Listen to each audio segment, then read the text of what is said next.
नमस्कार, मैं विजय पुनिया, आप लोगों का हमारे चैनल पर स्वागत है। चलिए चलते हैं खबर की तरफ।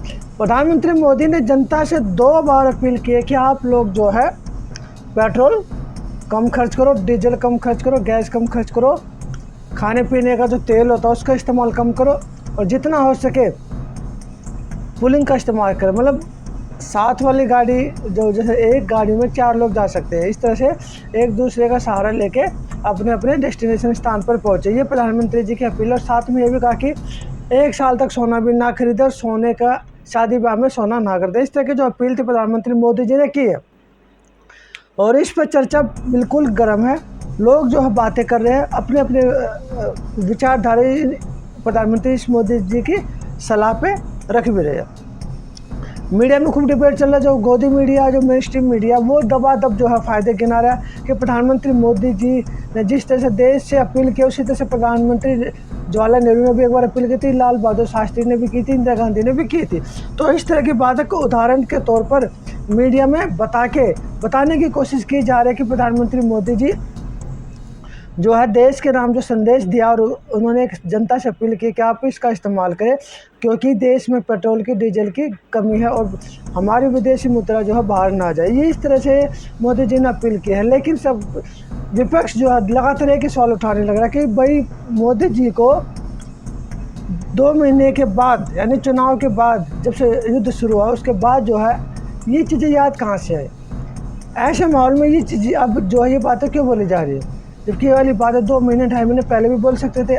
जब अमेरिका ने ईरान पे हमला किया था या जब वो खुद इजराइल होके आए थे, युद्ध शुरू होने से 2 दिन पहले जब इजराइल होके आए थे तो भी बता सकते थे ये वाली बातें। इस तरह के सवाल जो है सोशल मीडिया के माध्यम से देश की जनता, देश के लोग और अपोजिशन पार्टी के लोग जो है और सामाजिक संगठन जो है पूछ रहे हैं। सबसे बड़ी बात तो ये है कि सोने का कारोबार करने वाले 50 लाख से भी ज़्यादा जो लोग इस उद्योग से जुड़े हैं, 1 साल तक वे काम क्या करेंगे, उनकी रोजी रोटी पे खतरा भी आएगा और उसके अंदर जो लेबर काम कर रही है उनका क्या होगा। यहाँ तक कि उत्तर प्रदेश के अंदर से तो जो खबरें आने भी लगी है कि सराफा बाजार में काम करने वाले लोगों ने धरना प्रदर्शन भी देना शुरू कर दिया।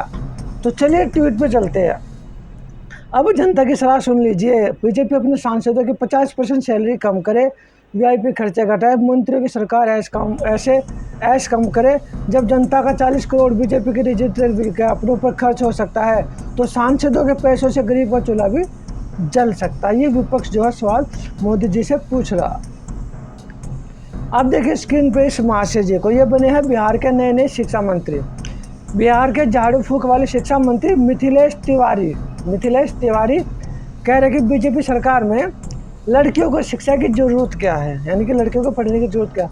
ये बिल्कुल सही बात बोल रहे हैं क्योंकि बीजेपी की सरकार में जो पूरे देश भर के अंदर सबसे ज़्यादा उत्तर प्रदेश और मध्य प्रदेश के अंदर जो स्कूल बंद हुए हैं, 3 लाख जो स्कूलों का आंकड़ा बताया जा रहा है जो सोशल मीडिया पर चर्चा में है कि स्कूल बंद हो। तो ये वहाँ से नए शिक्षा मंत्री आए हैं और कह रहे हैं महिलाओं को, लड़कियों को पढ़ने की ज़रूरत क्या है।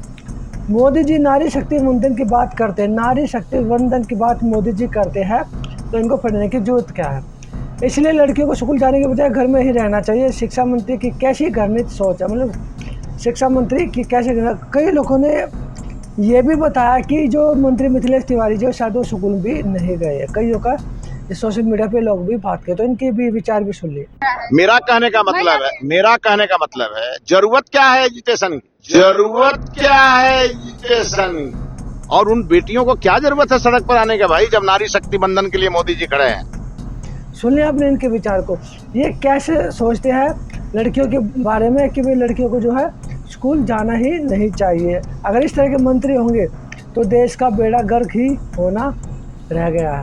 तो अब देखिए ये एसडीएम साहब है, एडीएम साहब है, वो निगम पार्षद जो अभी तो मुझे जानता नहीं है, 2 मिनट में उठा दूंगा, दिमाग ख़राब है तुम्हारा, तरीका सिखाओगे तुम मुझे, इसको समझा लो।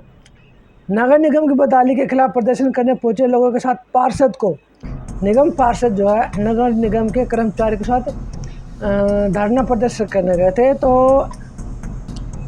एडीएम सिटी ब्रजेश सिंह ने सीधा ही उनको वापस धमका दिया पार्षद जी को कि तुम मुझे सिखाओगे, उठवा लूँगा।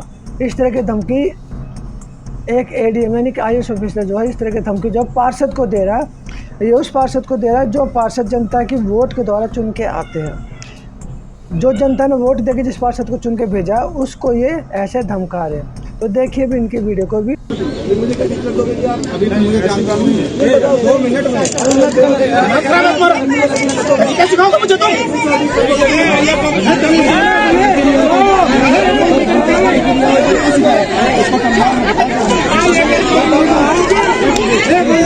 देख लिया आपने इनकी वीडियो को। अब आगे चलते हैं कि हंसराज मीणा ने भी ट्वीट किया और स्क्रीन पर डाला हुआ। मध्य प्रदेश में एक दलित युवक को खंबे से बांधकर जातिवादी कट्टरपंथी द्वारा बेरहमी से प्रताड़ित किया गया। यह भयावह घटना भारत में दलितों के खिलाफ जारी अमानवीय जातीय उत्पीड़न की कड़ी सच्चाई को उजागर करती है। दोषियों को तुरंत गिरफ्तार कर कड़ी सजा दी जानी चाहिए। ऐसे लोगों को तो सीधा फांसी पर टांग देनी चाहिए। इनको क्या कड़ी सजा दोगे? अगर ये फांसी पर चढ़ेंगे तो ही फायदा। अब प्रधानमंत्री मोदी ने जो ऐलान किया कि अब डीजल का पेट्रोल का और कम इस्तेमाल करें, लेकिन उनके ही मंत्री 700 किलोमीटर का सफ़र तय करके 700 गाड़ियों के काफिले में 700 गाड़ियों के काफिले में कई किलोमीटर का फासला तय करके लोगों से मिलने जाते हैं।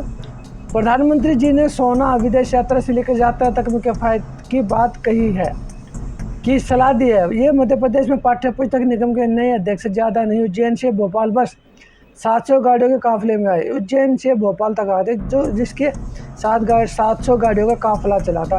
भाई रोब भी तो दिखाना कि हम मंत्री है। 700 गाड़ियों में कितना डीजल लगा होगा?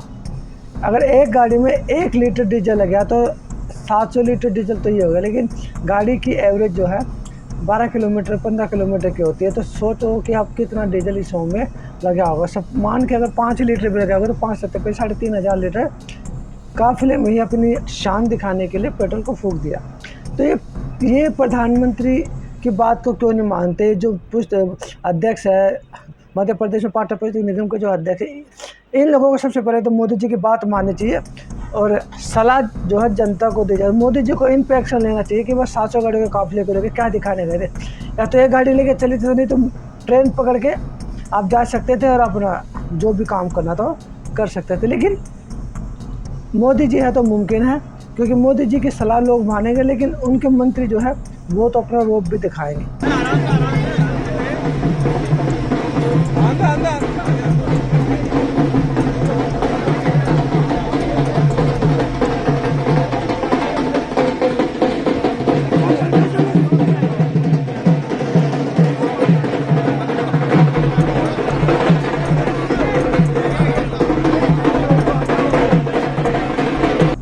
जनता पे तो रोब दिखाना।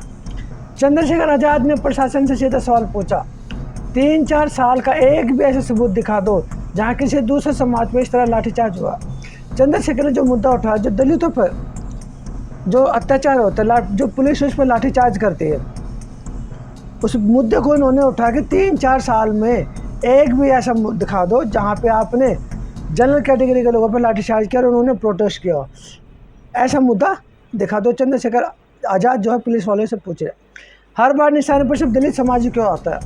आवाज़ उठाओ तो लाठी, हक मांगो तो दमन, आखिर दोहरा रवैया कब तक चलेगा?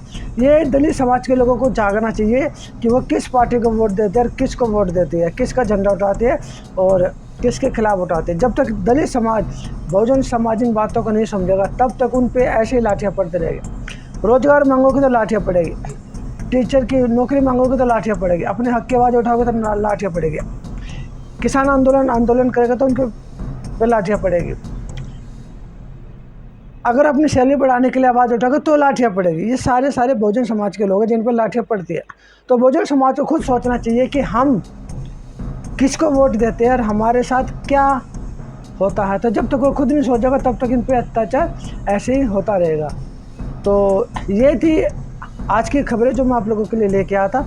तो आप चैनल को सब्सक्राइब कीजिए, वीडियो को शेयर कीजिए और मुझे दीजिए इजाज़त। धन्यवाद।